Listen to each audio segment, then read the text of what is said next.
घर के आंगन में मिला नरकंकाल। 30 साल पहले पति को आंगन में दफनाया। हाथरस में दृश्यम फिल्म जैसा मामला। 30 साल बाद छोटे बेटे ने किया बड़ा खुलासा। 30-32 साल पहले मर्डर हुआ था। हमने बाप को उड़ा दिया तो तू क्या है, मुझसे वो मारपीट करने लग गए। 1-2 बार उन्होंने गोली भी चलाई है मुझ पे। पिताजी को ऊपर पहुंचाया है तो मुझे भी पहुंचा सकते हैं। नमस्कार, मैं हूँ अनुषी गुप्ता और आप देख रहे हैं एनडीटीवी इंडिया।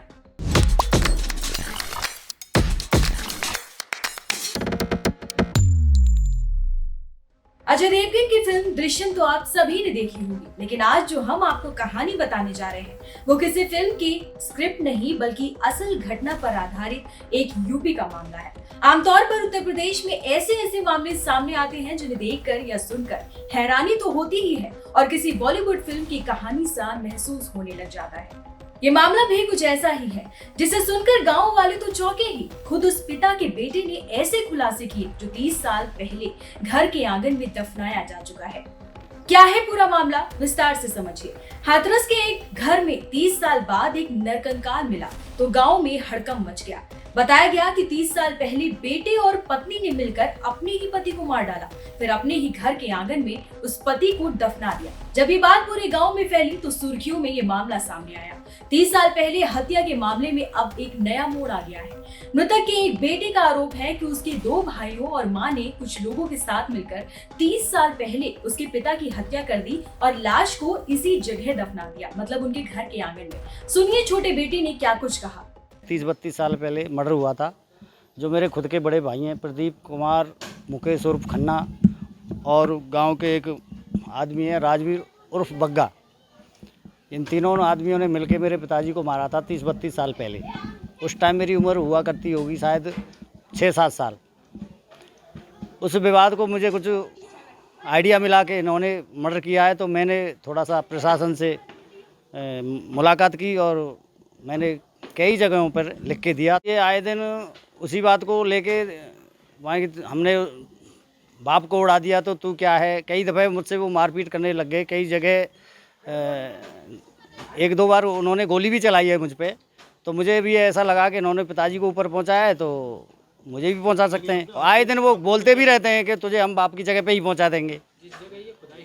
जी, इस जगह पे ऐसा है कि मुझे बड़े भाई ने एक बार दारू वारू पी के कुछ ऐसा बताया था, कुछ नशे में।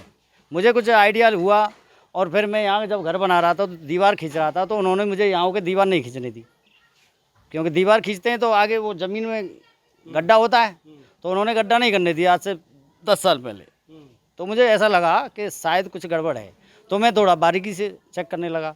मैंने मम्मी से भी जानकारी करी तो मुझे कुछ सुराग मिला। हाथरस में 30 साल से जिस लापता बुद्ध सिंह को उसके परिवार वाले और रिश्तेदार एक शहर से दूसरे शहर में तलाश रहे थे, उसका कंकाल उसी के घर के आंगन की खुदाई में बरामद कर लिया गया। इस नरकंकाल की तलाश में पुलिस और प्रशासनिक अफसरों की मौजूदगी में एक मकान के अंदर खुदाई शुरू कराई गई। छोटे बेटे पंजाब सिंह ने अपने भाइयों से परेशान होकर जब इस मामले की शिकायत दर्ज कराई तो थाना प्रभारी ने मामले की जानकारी कर खुदाई शुरू करवाई तो घर के आंगन में नरकंकाल निकला। थाना प्रभारी ने बताया कि पंजाबी सिंह की शिकायत के आधार पर गुरुवार को मामले में डीएम के आदेश के बाद उनके घर पर खुदाई का काम किया गया था।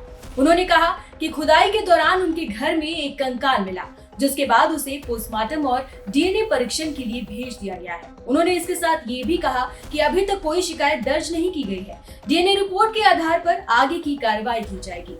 एक रिपोर्ट और आसपास के लोगों से जब बातचीत की गई तो पता चला कि बुद्ध सिंह जो मृतक हैं वो किसान थे और उनकी पत्नी का नाम उर्मिला था। इस दंपति के 4 बेटे थे, प्रदीप, मुकेश, बस्तीराम और पंजाबी सिंह। साल 1994 में बुद्ध सिंह अपने घर से लापता हो गए थे और फिर कभी नहीं मिले। शिकायतकर्ता उनका बेटा जो अब 39 साल का है, उसने 30 साल पहले अपने पिता और बड़े भाइयों के बीच हुए विवाद के बारे में बताया। इसके बाद जब आसपास के लोगों से बातचीत की गई तो पड़ोसियों ने क्या कुछ कहा वो सुनिए। पंजाबी बताता था कि मेरे पिताजी मार दे। कौन लोग हैं जिन्होंने मारे? ये परिवारी जन है और एक और है गांव के।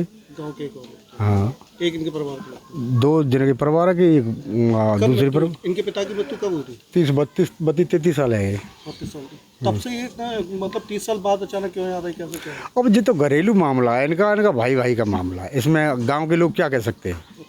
भाई गांव के लोग क्या कह सकते हैं। यानी तो जिस समय उनकी बुद्ध सिंह की मृत्यु हुई थी, क्या जानकारी है उस समय कैसे उनकी मौत हुई, क्या डेड बॉडी मिली थी, कहाँ थी? जो डेड बॉडी की और गुआ की कोई सलाई ना पर गई, यानी कि उस समय गायब हो गए, गायब हो, कोई पता ही नहीं लगा। कोई पता नहीं लगा। अब जानिए कि कैसे 30 साल बाद इस मामले की परतें खुलती ही चली गई और फंस गए बड़े भाई। अपने बड़े भाइयों से परेशान होकर जब पंजाबी सिंह ने पिछले दिनों जिलाधिकारी को एक प्रार्थना पत्र दिया तो अपने लेटर में गुजारिश की कि उसके बताए गए स्थान की खुदाई कराई जाए, तो उसके पिता के नरकंकाल के अवशेष आज भी निकल आएंगे, ये उसका दावा था। पंजाबी सिंह ने इस मामले को लेकर जिलाधिकारी हाथरस के अलावा अन्य अधिकारियों को भी प्रार्थना पत्र दिया। उधर जिलाधिकारी के आदेश पर सदर एसडीएम नीरज शर्मा गांव में फोर्स के साथ पंजाबी सिंह के मकान पर पहुंचे और खुदाई शुरू कराई।